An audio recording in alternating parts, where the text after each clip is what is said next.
Hi folks, this is Alex. Welcome to Socialism Survival Podcast number 6.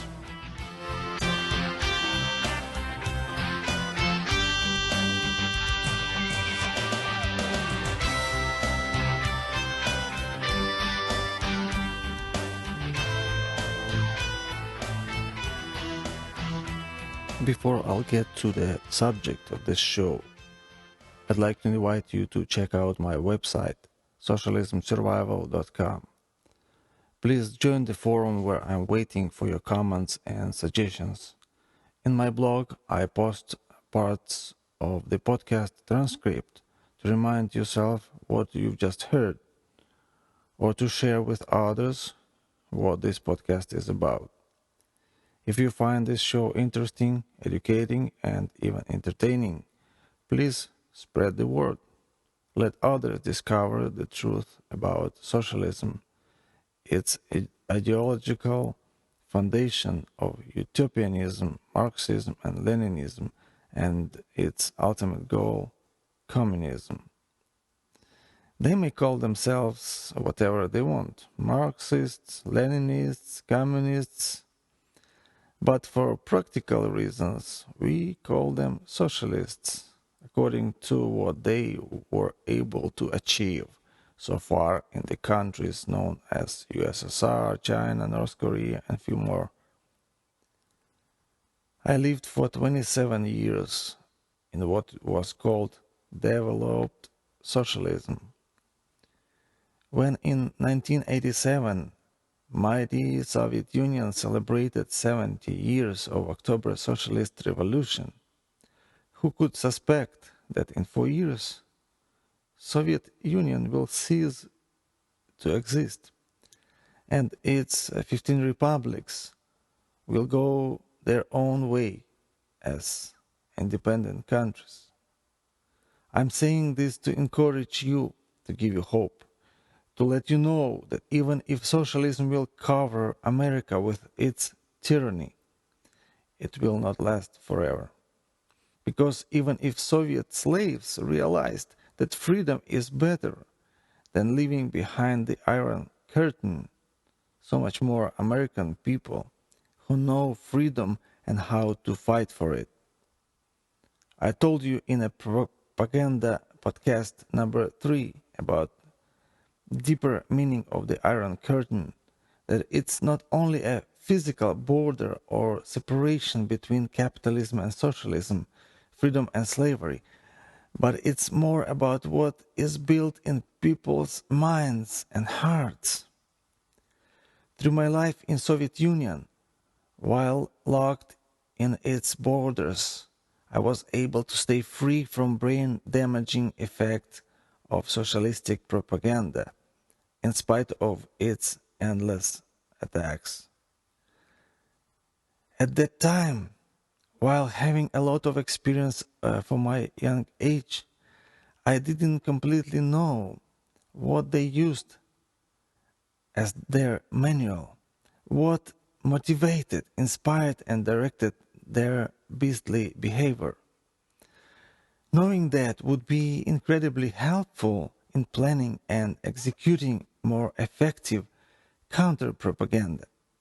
Today, while we face socialism threat on America, such document is available.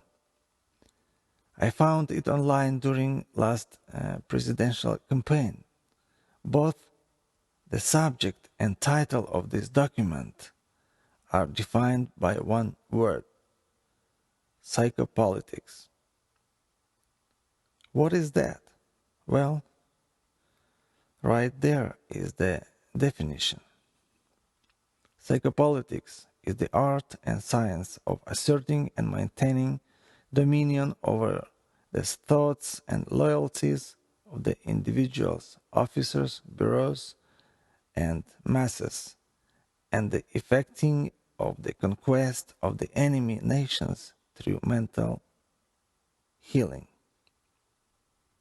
Mental healing, in quotes. In my understanding, dominion over means total, God-like control over you and the group of people that you belong to.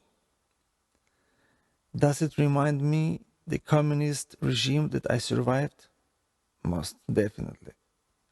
Smell of Kremlin just hit my nose. Oh, skunk smells almost like perfume in comparison with that smell. The document on psychopolitics or psychopolitics was disclosed by Kenneth Goff, who from May 2nd, 1936 till October 10th, 1939 was a dues-paying member of the Communist Party here in the United States. During the period that he was a member of the Communist Party, he attended their school in Milwaukee, Wisconsin, that operated under the name Eugene Debs Labor School. Here, says Mr. Goff, we were trained in all phases of warfare, both psychological and physical, for the destruction of the capitalistic society and Christian civilization. Do you see how that long ago these enemies of America conspired to destroy this free society and your spiritual values? These conspirators like to hide behind the labor and human rights science, and they worked tirelessly, gaining step by step more and more territory in politics, business, finances, education, media, healthcare, food production, and everyday life. It is so sad to realize that Americans allowed socialists to take so much over the years. While it is inspiring to see people of this country waking up, I know how it is hard to restore everything that was damaged and stolen by socialism. 18 years after the collapse of Soviet Empire, the people from the former Soviet republics still cannot completely overcome the corruption mentality of socialism that enslaved them in the past. Because psychopoliticians, using the art of capturing the minds of a nation through brainwashing and fake mental health, did so much damage to the minds of the Soviet people, it will take many decades to get rid of the influence of evil socialistic past. Kenneth Goff continues. During the past few years, I have noted with horror the increase of psychopolitical warfare among the American public. First, in the brainwashing of our boys in Korea, and then in the well-financed drive of mental health propaganda by left-wing pressure groups, wherein many of our states have passed bills which can well be used by the enemies of America to subject to torture and imprisonment those who preach the gospel of our Lord and Savior Jesus Christ and who oppose the menace of communism. America has so many laws, hidden and unknown to the public, like some small pieces of the puzzle that will be put in place to work against American people if such huge bills like latest on healthcare will be passed. If that happens, then many religious and political leaders will be put in prisons and mental institutions. That's the fact, as it already happened so many times in human history during the last century. The book on psychopolitics was used in underground schools and contains the address of Beria to the American students in the Lenin University prior to 1936. The text in the book, in general, is from the Communist Manual of Instructions of Psychopolitical Warfare and was used in America for the training of communist agents. Lavrent Pavlovich Beria for many years was the right hand of Soviet leader Joseph Stalin, and without any doubt was responsible for millions of innocent people's death. He served his master well, and that kept him alive, while many other Stalin's servants were either sent to Gulag or forced to suicide or were just shot. Having such vast experience in both psychological and physical warfare against his own people, Tovarish Beria was the right person to address American communists. Let's see if the lessons taught by him are still applied in America today. Here is a quote. By psychopolitics, our chief goals are effectively carried forward to produce a maximum of chaos in the culture of the enemy is our first most important step. Our fruits are grown in chaos, distrust, economic depression, and scientific turmoil. At least a weary populace can seek peace only in our offered communist state. At last, only communism can resolve the problems of the masses. Wow. Maybe somebody like living in America all his life thought that everything is just okay. Not so for me. How?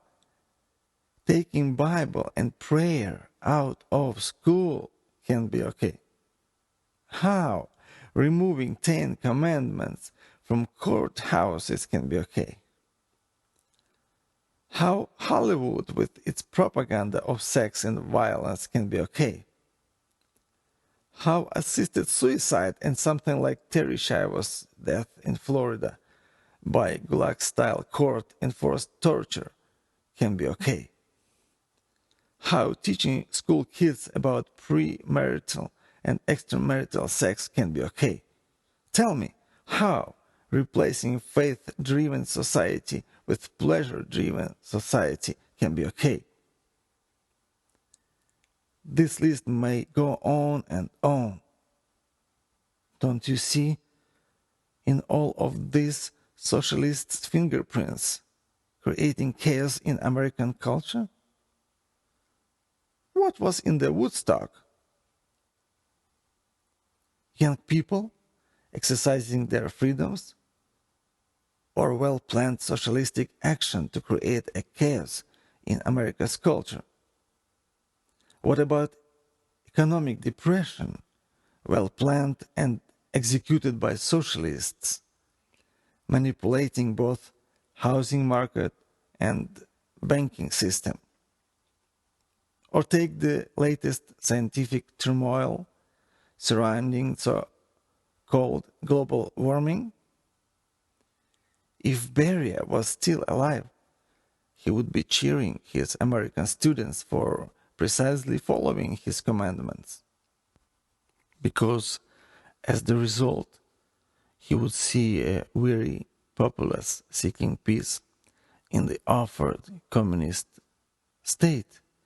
He would find many Americans believing that only communism is the true solution to the problems of American masses.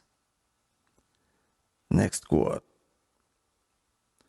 A psychopolitician must work hard to produce the maximum chaos in the fields of mental healing. He must recruit and use all of the agencies and facilities of mental healing. He must labor to increase the personnel and facilities of mental healing until at last the entire field of mental science is entirely dominated by communist principles and desires. Everywhere here, mental healing is in quotes.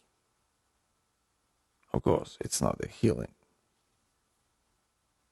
You don't see the chaos in the area of so-called mental healing here in America?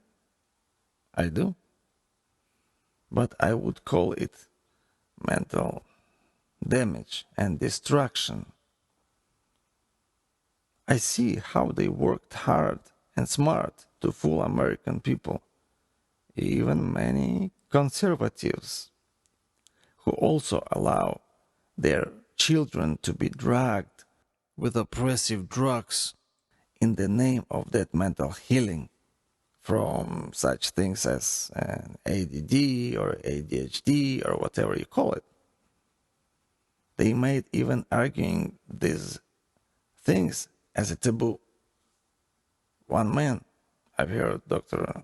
Savage, who I think really understands the damage caused to American kids by that drugs.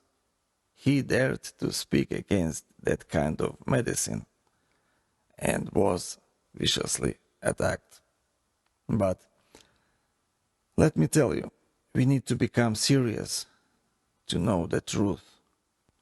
When somebody tells you, your child has attention deficit disorder, get rid of such doctor, or whoever said that, and then sit down with your spouse and search for disorder in your family life and where you have stolen your attention from your child. You see, American parents are so busy that many really do not even understand how much their children need their attention. And if they do not get that attention, then their natural reaction is rebellion, which they express by not paying attention to their parents or teachers. In this kind of fast food society, the parents are the ones who need correction, but instead they allow their children to be poisoned and mentally damaged, and in that condition easily indoctrinated with socialistic ideology. Last year, elections proved that mesmerized teenagers listened to their speaker and followed him in such a way that it reminded one scene from Mowgli animated movie when, that python or snake or whatever, car, he hypnotized and controlled monkeys. Don't be that monkey and keep your children from being drawn in that monkey crowd. You must labor, Beria told his American students, until we have dominion over the minds and bodies of every important person in your nation. Are you an important person, my dear listener? I think you are, and they will target you. The socialists in power are playing chess with your life on a table. They have their figures in place. They just need that healthcare bill passed to guarantee their victorious move on the board. The bill will give them authority to multiply mental facilities in the quantities they deem necessary to guarantee nations' obedience. Many of those who will not cooperate with the system will be forced to commit suicide. Beria continued, "You must work until suicide arising from mental imbalance is common and calls forth no general investigation or remark. With the institutions for the insane you have in your country prisons, which can hold 1,000,000 persons and can hold them without civil rights or any hope of freedom. And upon these people can be practiced shock and surgery so that never again will they draw a sane breath." End of the quote. Listen, this is not a myth or someone's sick fantasy, but the true reality of the future they are preparing for you. I've been there and I've seen that from the inside. One day I'll tell you my whole story and many other stories to keep you awakened with the clear understanding of your enemy and his plans. Actually, it's more than just plans. In a few states with socialistic healthcare approach, psychopolitical influence is more obvious than elsewhere. As a part of my work in one of such states, I had access to medical and mental facilities, interacted with doctors, patients, parents of minor patients, and social workers.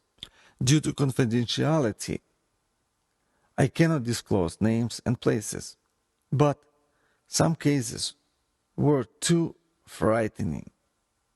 For example, in one case, doctor decided that a child needs specific procedure.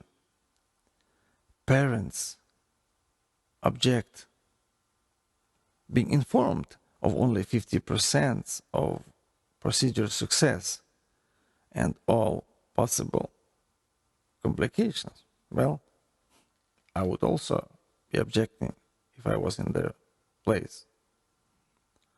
The doctor calls in social worker who threatens parents to comply, or they will be prosecuted for child neglect. The child will be taken in state's custody, and then procedure will be performed anyway without their consent. Parents looked at me with eyes full of tears and fear. They are about to collapse and be placed into mental healing institution. I cannot help them anymore, but cringe inside as if their pain was my pain, and if their child was my child.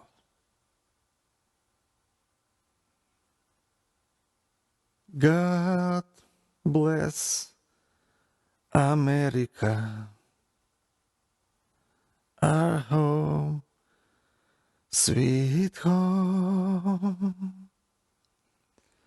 God bless America, our home, sweet home.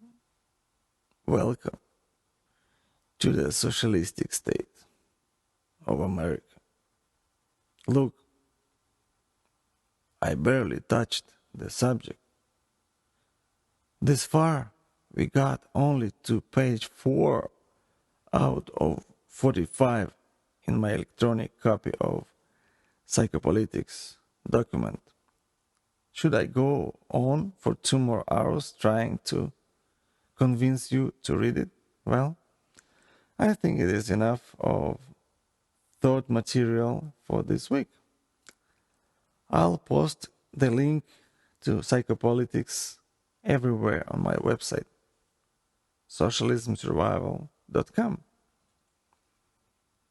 And I hope you'll follow the advice of Kenneth Goff, who concluded his introduction to the document by saying following: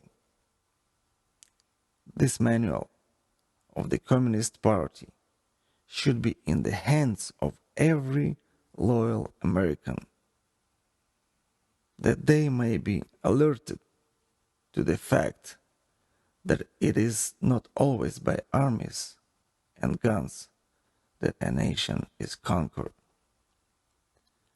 I guarantee you will be impressed while reading it by the magnitude of communists' plans and the tools they are ready to use against you. And I hope you'll be more than ever motivated to stand for God and freedom. Therefore, take a time to study and create effective means to destroy the work of the enemy. Even Beria, with all his confidence and arrogance, had to admit, saying, "It may happen that remedies for our treatments may be discovered. It may occur that a public hue and cry may arise against mental healing." And he added, "By an effective means, all our actions and researches could be undone." That's the work for you and me, to create, to discover remedies and antidotes for their treatments, and to use any means available to stop and reverse the process of America's degradation towards socialism. And finally, we must trust God. Same as he said Isaiah 37 verse 7 about the king of Assyria: "Look, I will take control of his mind." He is able to protect your mind and take control of the minds of those who plan to commit a great evil in this country. With this, I'll conclude Socialism Survival Podcast number 6.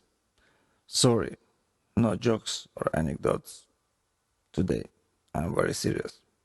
Till next time. Please remember, this podcast is just one man's opinion and analysis of possible threats based on personal experience of socialism.